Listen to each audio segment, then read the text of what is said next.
All right, Pat. It's March Madness, and I don't personally know who any of the players are anymore, but the Gophers didn't quite get there. They came up just a little short of the bubble this season. So we don't do a lot of Gopher basketball on this show because they're just not interesting or relevant largely. But they were, I think it was Ken Palm, the Ken Palm analytical rankings, Yeah.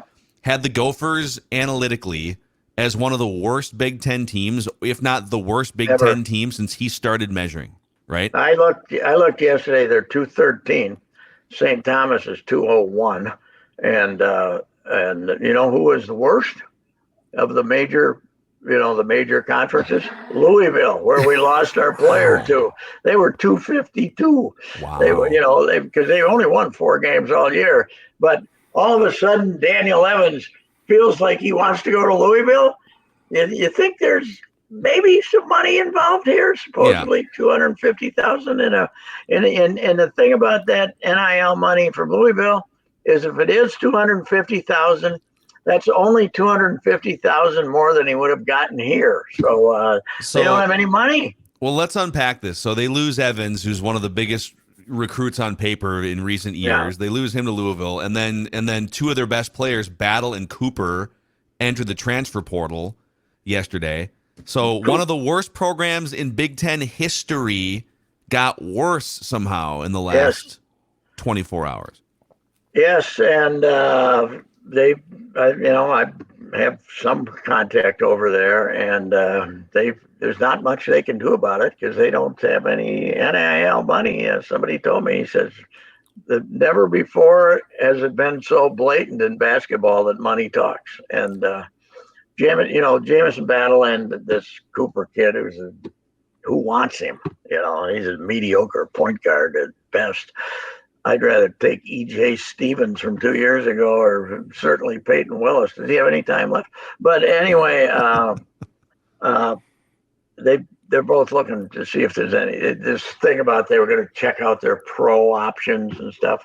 That was the story they put out when they got it when Battle got honored after the game against Wisconsin at home, but they're just trying to see if there's any NIL money out there. You know who told me that Battle was going to head out and look to see if there's NIL money about 6 weeks ago? Corey Provis, who's Hmm. does Big Ten games, and he's in on all the gossip. And he said there's no chance Battle's coming back here because Wow.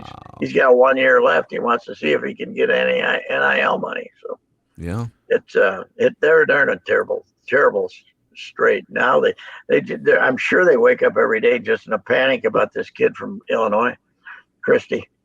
Their other big commit, and Well, what do if they he, do? Well, what do they? what Why? I don't Why? know. Why do all these other programs have an organized plan for NIL money and a top 15 population market can't find a dime in the couch cushions?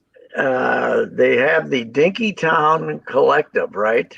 Which is It's Aptly it's named. like what? Like a bell ringer outside yeah. They Burrito got Loco or what? you apparently can go make an appearance somewhere, and they give you $199 if you're one of the people in it. But it's mostly for football. But there's no. It's not like they have 100 grand sitting there and you can dip into it or something. Nobody knows how successful they've been, but the Gophers are so far behind. Every other, I told you this, Georgia, that's a different situation, obviously, but they have 3 full-time people just contacting and collecting money. They had 99 football players getting NIL money. I don't know how many Fleck had, maybe 10 or 15, but you're right. They're getting money you find in the cushions, and they're probably the worst in the Big Ten right now as far as doing that. And I don't know why. I don't know what the deal is. I don't know why they can't. It's not supposed to be blatant. You're not supposed to. But you have to have some company that you have to be able to say to the kid, call this company. Don't you? And Yes. I don't know who it is, but somebody's got to be able to, or call this guy, and he'll have you do something to make $15,000 next winter or something. What's Mark Coyle doing here, though? That's my question. This goes way beyond the coach. Like, this is a whole administrative issue. What the Yes, hell yeah, is he it's doing? not. It's. I don't think the coach. I don't think Ben Johnson can be out raising money. I don't think that's I agree. allowed. So I have no idea. But Coyle's quote when he fired Whalen was, we got everything in place here that you need to win. No, you don't. You got a terrible building. You got you got a terrible building, and you have not responded in any way to the new reality of college sports, college basketball. You haven't responded, and I don't know how they get out of the hole that they're in basketball. I really don't. I mean, everybody's comparing Johnson with the guy at Iowa State who came at the same time. I'm sure the Iowa State's got all kinds of money to give them. They got they don't have, they're not competing with the pros or anything, but they have no NIL money, and they're just basically. I think Parker Fox, the kid who hasn't played 2 years from Aberdeen, has $12,000 deal left from some South Dakota bank or something. He's about the only guy getting any money at all. Where are the alums? Like that? I don't know. This is bizarre. It is. And they're not. They don't publicize it at all. If it exists, why aren't they talking about it? Why aren't they, promoting it and say, they said something like 2 months ago, 3 months ago. You want to help the Gophers, this Dinky Town collective, blah, blah, blah. Nothing mentioned about it ever since. It's a disaster. And, have you looked at the women's, had the 4 freshmen this year and had the great recruiting class? Did you look at the all Metro team, the player, they got a kid going to South Carolina from St. Albertville. Michael, how good is she? They're getting 1/3 teamer in women's basketball at the U, and they didn't do anything locally either this time. I don't know. I don't know what it's a completely minor sport right now at the University of Minnesota. It's crazy. It's like on the men's basketball side too, and it kind of fluctuates year to year. But any given year, there are multiple top 200 national basketball recruits. Yes. I don't think we've had a Trey Jones in a couple years, but like they don't. So it's one of the more fruitful 10-year periods in high school basketball, and the Gophers. If they were just kind of an average Big Ten team, they might be able to convince some of these kids and had $5 of NIL money. But I'm with Judd. Doesn't this ultimately land on Mark Coyle? Yeah, your job, your most important job as an athletic director now that NIL is a thing, is to organize a plan for it, right? Yes, it is. And I think it could be because he's short-staffed over there. Last time I looked, they only had 18 assistant athletic directors over there. They only had 18 of them. That's not enough. I guess we need a few more. They got 18 of them. It's you could get 3 sports back if you got rid of 2 of your assistant athletic directors. I don't know what I don't think there's an answer here, but I will tell you that from what I can tell, is Ben Johnson as upbeat as could be, that they don't know what the hell, how they get out of this now. They really don't know with everybody just, everybody who tells you, let's say Carrington comes to you, I'm staying, I'm fine. Well, what if the guy at Louisville says, hey, we can get you a good guard from Minnesota, 100,000. Daniel Evans. I met this guy. What are you going to do if they come after your players? And because both Cooper and Battle. Now Battle's graduating, so he could have another year. He could get another free transfer. But supposedly the transfer portal was 1 free transfer for an underclassman, right? Mm-hmm. Well, Cooper's already had one, and I don't think he's graduating. But he just announces, how'd he get in the transfer portal? I don't. You only get one free one. That's where it's confusing. There's the COVID. There's like a COVID stipulation, but then there's. Well, somebody told me all you got to do is tell them that you're depressed or something, that you have you're having family. You're having mental issues, or your aunt's got pneumonia Family. That's a good 5 one. miles, 50 miles away, or something. And the NCAA will write them off. But I'm depressed. Why are you depressed? Because I got no money. We won 3 games and I had no NIL money. I got no 3 scratch. games, and I'm not getting paid for it. So I know it's a disaster. It's a disaster, and I don't know how you get out of it in that dump of a building, because we've talked about it. That place is awful when it's empty, and the only way to fill it up is to start winning again. But you can't start winning again because you don't have any money, and your good players might leave you because somebody else has the money. How do you get out of this hole? It's unbelievable. Here's how you do it, and I'm sure there's smart schools are, and Coyle is so ethical, my fear is that he won't. Do you know what you do, Pat? You take some of that Big Ten TV cash that you got lying around coming in. You give it around. You give it to your friend Ted at the Dinkytown Diner, and you say, yes, you know what? You just hit a windfall. Your restaurant's doing great. I need you to give this bag. You need a bagman back. Yes, you do. Jameson, you're now going to be a server at this Dinkytown restaurant. No, you don't have to work. You can just speak in their behalf. Yeah, come into Blarney's, give a little speech. Hey, fans, thanks for coming. $150,000. The Dinkytown Collective. Yes. Oh, God, it's bad. And across the street, you got hockey. I was overseeing Bonchko this week. As Judd says, he's got the best line in the Twin Cities, including the Wild. Cooley, Nice, and Snuggerud. Snuggy. He told me that there's a chance that all 7 of his top defensemen will end up in the NHL. That you got the Favors leaving, Johnson's leaving, Lacombe. Lacombe is leaving. They'll all probably be in the NHL next month, and for a brief period. And but he says the other 4, Middlestad's great. He said, these other guys, they might have 7 defensemen on that team that end up playing in the NHL. I don't think NIL money's a problem.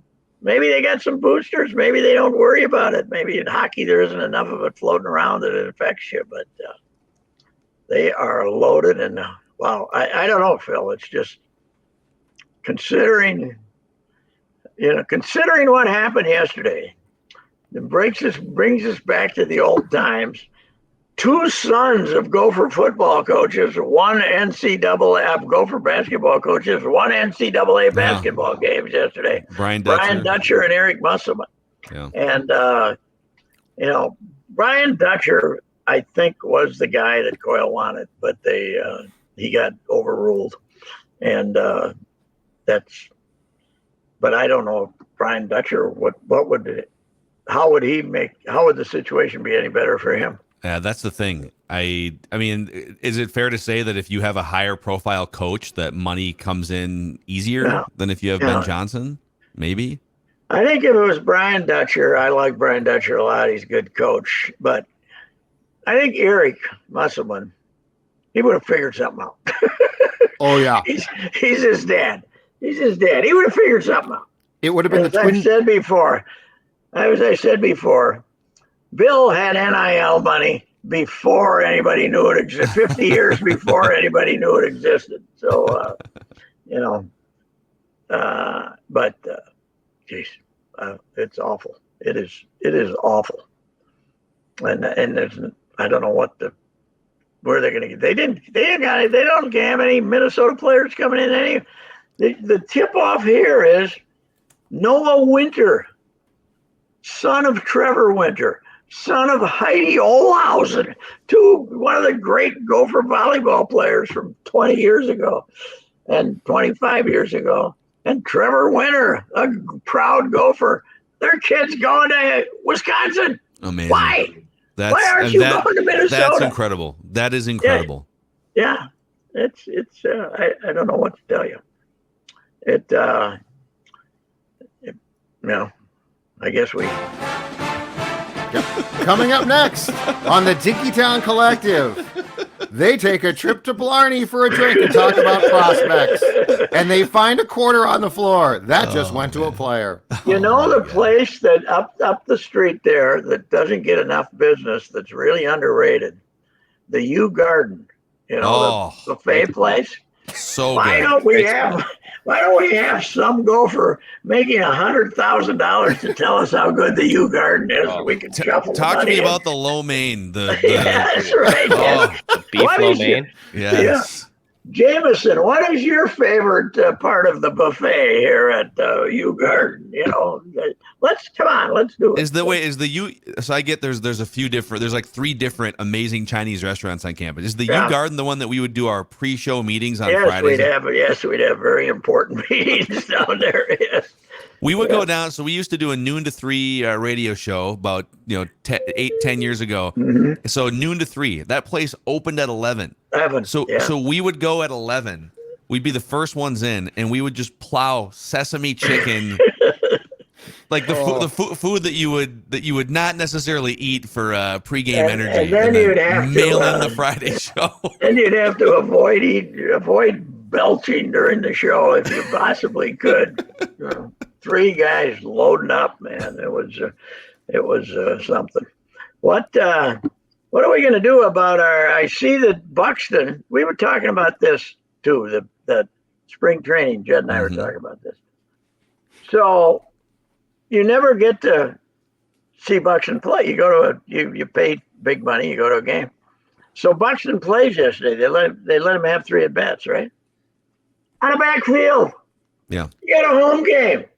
Let him come over and have his at bats over there so somebody who pays for a ticket can watch him have an at bat. So here's my theory. What the hell? Here's my theory. I was explaining this earlier in the week because I don't know that this has been laid out necessarily. But when you play on a backfield game, they're just like informal scrimmages, basically. Yes, yeah. His 3 at bats can happen in the And- first, and- second, yeah, third yeah, innings. right, He yeah, just that's leads right. off the first 3 innings. So I think Yes. here, go get your 3 at bats, but let's just keep the wear and tear off your knee. Well, until why you're not happy. have him have 2 and then come over and have him hit for somebody in the 5th inning so they can at least see that he's alive, and that they spend all this money to not even know if he exists or not. It's the way.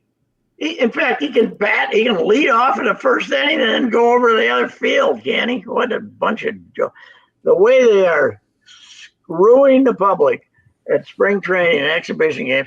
The Yankees, I talked about this. They come down there last week. Somebody sent me a note. They didn't even sell out for the Yankees. I said, no, they didn't sell out for the Scranton Wilkesboro B squad. Yeah. Aaron Hicks was the only guy here. It doesn't make any difference what the team you're playing is, because you're not going to get to see players anyway. It's a complete ripoff, and the prices they're charging is ridiculous. Yeah, you're basically paying for the 78 degrees and sunshine. Yes. Right. Yes, that's true. That is true. By the way, I put this on Twitter. In honor of Bud Grant, did you see this morning? I had to take the garbage cans out. 6:30 a.m., 7 degrees. I went out in my boxers and T-shirt and took the 2 garbage cans out. Now, it wasn't 10 minutes like Bud. It was 2.5. But it was in honor of Bud that I was out there with the breeze flapping through my breezers and my I'm boxers. sure the neighbors appreciated the boxer part. As they were calling the cops, they said, "We think this is about Bud Grant, but there's an older guy." I put this on Twitter, and somebody says you're getting very close to Dino Cicerelli That is property. in your garage. That's a great point. Yes, that is true. That is true. Amazing. What an honor. What Hey, a way to honor. what are Vikes? What do we know about our Vikes? I like the defensive back, and I like the cornerback, and I like the tight end. What else are they doing? Yeah, they brought Alex Madison back. They're waiting to finalize a Marcus Davenport edge rusher signing. He's another guy that's been hurt a lot, right? Hurt a lot, and a little bit of an underachiever, but he has, in terms of like his pressure rate, he's top 15, top 20 in pressure rate. So we're kind of just waiting on Zadarius Smith and Dalvin Cook What are they going to do with those guys? Well, they're and trying to the big get they're cap trying hits? to get something for Dalvin, right? I think for both. They're trying to get something. Yeah, they're for trying to both. get a ham sandwich. They're gonna let Yeah. Dalvin go though. So why would anybody give him more than a 6th-round draft? Why would anybody want to take Dalvin's contract when they can get him as a free agent in 10 minutes? In a couple of days. So. Although they have extra time on Dalvin because of the injury I read today. Yes. Right. Yeah, the injury, the $2 million trigger has been triggered already. So but the longer they wait, the running back, there's already a lot more of a supply of running backs than a demand. The market already shrunk. Yeah. So they might just be up a creek here. I think these guys, at least the coach, and I think they know what they're doing. I'm not sure about Adolfo because he never speaks. I don't know what he's up to, but I think they know what they're doing. It seems like they have a clear vision for what they want to do. Get younger, get more flexible, and see what happens. All right. So, all right, Pat. Enjoy your March Madness weekend, and See you, we'll see you on Monday. Oh wait, Arizona. They've now lost to an 11 seed, 12 seed, 13 seed, 14 seed, and 15 seed. First team to ever accomplish that. Well, congratulations to them. Congratulations, Wildcat. Congratulations to them. But their collective is working at least because they do pay their players. Yes, and I used to take great joy in losing, but I don't really care anymore. So, okay. See ya. Goodbye. All right, see you, Pat. All right, Royce Unchained. You can find him on the Royce Unchained podcast feed, Apple, Spotify, scorenorth.com. See you.